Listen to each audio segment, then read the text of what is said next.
नमस्कार, मैं प्रवीण गौतम और आप देख रहे हैं पब्लिक मीटर। दोस्तों, ईरान अमेरिका की लड़ाई के बीच, देश में गैस संकट की खबरों के बीच, पीएम मोदी की विदेश नीति का और साइंटिस्ट मोदी के एक एक फॉर्मूले का गुजरात के सांसद ने ऐसा डीएनए किया कि उपसभापति भी मुस्कुराने को मजबूर हो गए। बवाल काटने के बाद बीजेपी सांसद खामोश बैठ गए जब गुजरात से आने वाले कांग्रेस सांसद शक्ति सिंह गोहिल ने गैस संकट से लेकर पीएम मोदी की विदेश नीति पर सरकार पर कई सवाल उठाए और एक्सपोज किया। पीएम मोदी को महान साइंटिस्ट कहते हुए गटर गैस फॉर्मूले पर, रडार वाले फॉर्मूले पर, पीआर वाले फॉर्मूले पर क्या बोला, 3 बयान आपको सुनाएंगे। शक्ति सिंह गोहिल ने ऐसा धोया कि स्पीकर साहब भी मुस्कुराने लगे। सबसे पहले आपको बताते हैं कि ईरान संकट के बीच पीएम मोदी की विदेश नीति पर और पंडित नेहरू से सीखने की सलाह देते हुए क्या कहा शक्ति सिंह गोहिल ने, जरा सुनिए। सर, मैं ये कहना चाहता था कि हमें हमारा सबसे पुराना अच्छा व्यवहार ईरान के साथ था। जब चल रहा था ये, हमें कोई जरूरत नहीं थी इजराइल पहुंच जाने की और ये मां की भूमि, ये बाप की भूमि करने की कोई जरूरत नहीं थी। कुछ देश है जिनको दिक्कत नहीं आ रही है क्योंकि वो इस तरह से पार्ट नहीं बने।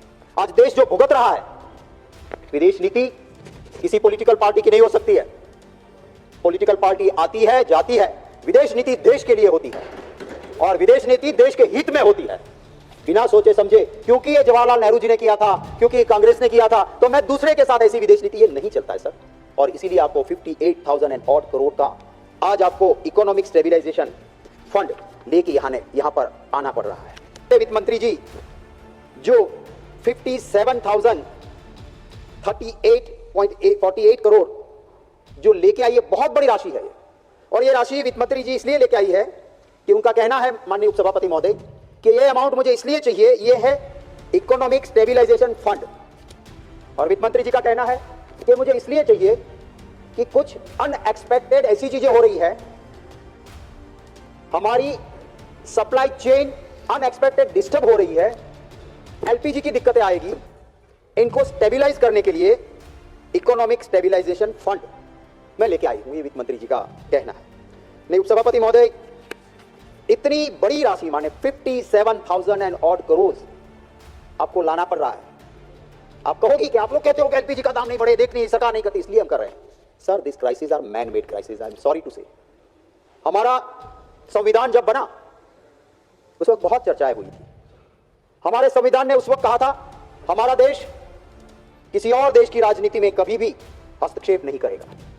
हमारा संविधान बना तब उन महान आत्माओं ने कहा था कि हम नॉन अलायंस रहेंगे, हम किसी दो के झगड़े में हम पक्षकार नहीं रहेंगे। आज क्यों ये हो रहा है, आपने कभी सोचा है?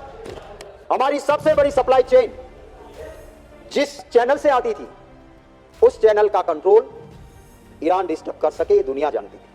आपका सबसे बड़ा सप्लाई चेन ईरान के पास से गुजरता है।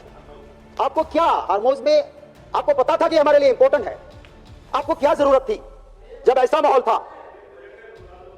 आपको पता नहीं है, आपका विषय नहीं है।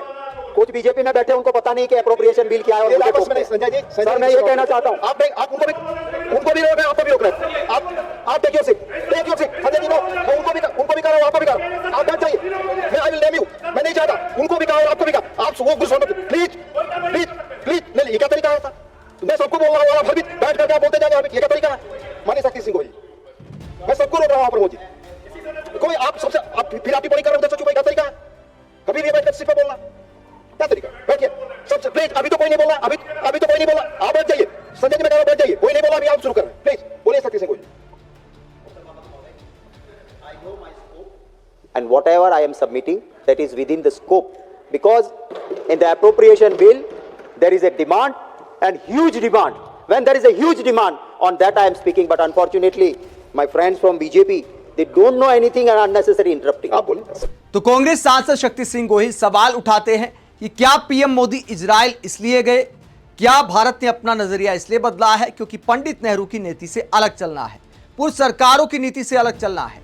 इसके बाद गटर गैस फॉर्मूले पर क्या बोलते हैं कि उपसभापति हरिवंश राय भी मुस्कुराने लगते हैं। क्या सीन होता है संसद में, जरा देखिए। मैं जरूर आपके जरिए वित्त मंत्री जी को कहना चाहूंगा कि आपकी सबसे ज्यादा चिंता गैस सप्लाई की है।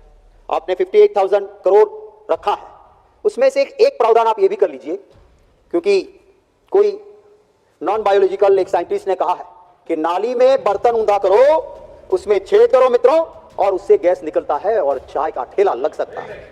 और अगर यही चीज है तो आप ये 58,000 करोड़ में से वो भी कर लीजिए, ताकि हर जगह पे नाली तो निकलती ही है, उल्टा बर्तन डाला, पाइप लगाई, हो गया। सर ये गैस की चिंता है।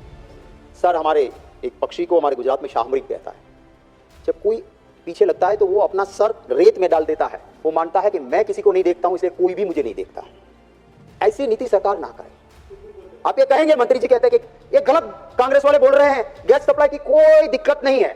आइए मेरे साथ, मैं दूर रहूंगा, आपको अहमदाबाद से लेके हर जगह पे गैस सिलेंडर के लिए लोगों की लाइन दिखाऊंगा। क्या ये ऑपोजिशन की लगी हुई लाइन है? क्या इसकी एक क्वेश्चन जो प्रॉब्लम है आवाम का, उसका हम स्वीकार नहीं करेंगे तो उसका हल नहीं निकलेगा। इसलिए मैं चाहता हूं कि सरकार इस बारे में गंभीरता के साथ जरूर सोचे। तो पीएम मोदी के सुनाए फॉर्मूले पर कटाक्ष करने के साथ साथ शक्ति सिंह गोहिल बीजेपी सरकार के मंत्रियों को चैलेंज भी देते हैं, क्योंकि संसद में कई बार मोदी सरकार के मंत्रियों ने कांग्रेस पर राजनीति का आरोप लगाया है, तो उन्होंने चैलेंज दिया है कि अगर अफवाह है तो मेरे साथ चलिए, आपको मैं दिखाता हूं कि कहां कहां पर गैस की लाइनें लगी हैं और इसमें राजनीति करने वाली कोई बात नहीं है। गटर गैस वाले फॉर्मूले के बाद शक्ति सिंह गोहिल पीएम मोदी के रडार वाले फॉर्मूले पर भी कटाक्ष करते हैं और क्या कहते हैं, जरा सुनिए। मुझे खुशी होती कि आप R&D में भी पैसा डिफेंस सर्विसेज में लेके आते। डिफेंस में आपने सिर्फ रेवेन्यू में बढ़ाया, रेवेन्यू के लिए आपकी एक्स्ट्रा डिमांड है। हमारे जो दुश्मन है, चाइना है, पाकिस्तान है, आप देखिएगा चाइना का रिसर्च एंड डेवलपमेंट, आप जीडीपी के साथ, क्योंकि उनका जीडीपी तो बहुत बड़ा है, उनके साथ मैं आपको ये नहीं कहता हूं, पर कम से कम उनका R&D का जो बजट है और हमारा बजट है। मैं ये कहना चाहता हूं सर कि फौज में एक्सपर्ट्स लोग होते हैं। अगर कोई वो कहते हैं उसके बाद दूसरा कहना, मैं मानता हूं हमारे पॉलिटिशियन के लिए ना ठीक है ना फौज के लिए ठीक है। पाकिस्तान के साथ युद्ध चल रहा था, फौज ने कहा कि कंड्यूसिव एटमॉस्फेयर नहीं है, उसको पूछा गया कि क्या बादल है, फौज ने कहा बादल भी है। कंड्यूसिव आई डोंट नो, समझाया नहीं समझ में आया, बादल है तो कोई बात नहीं, जाने दो, बादल में दिखेगा नहीं। सर सिंथेटिक एपेटिव रडार SAR कहते हैं, now latest SAR is available. कितने भी घने बादल हो रडार में वो देखा जाता है। सर हमारे पास भी ऐसे रडार है, पाकिस्तान के भी पास ऐसे रडार है, और इसलिए फौज ने कहा था, बोले नहीं बादल है जाने दो। हुआ क्या सर, हमारा एयरक्राफ्ट गिरा दिया, अभिनव नाम का हमारा पायलट पाकिस्तान ने पकड़ लिया और फिर दुनिया के सामने बड़ा दिल दिखाते हुए हमारे पायलट को वापस किया। ये सब क्यों हुआ? क्योंकि एक नॉन बायोलॉजिकल इंसान की ये गलतियों की वजह से सर ये हुआ। सर तो व्यंग्य के अंदाज में शक्ति सिंह गोहिल सरकार को सलाह देते हैं कि ऐसी बेवकूफाना बातें करने की बजाय सरकार को R&D पर पैसा खर्च करना चाहिए, लेकिन सरकार PR में जुटी रहती है और PR के लिए भी मोटा पैसा दिया जाता है। टीवी चैनलों को विज्ञापन पर क्या कहते हैं शक्ति सिंह गोहिल, जरा सुनिए।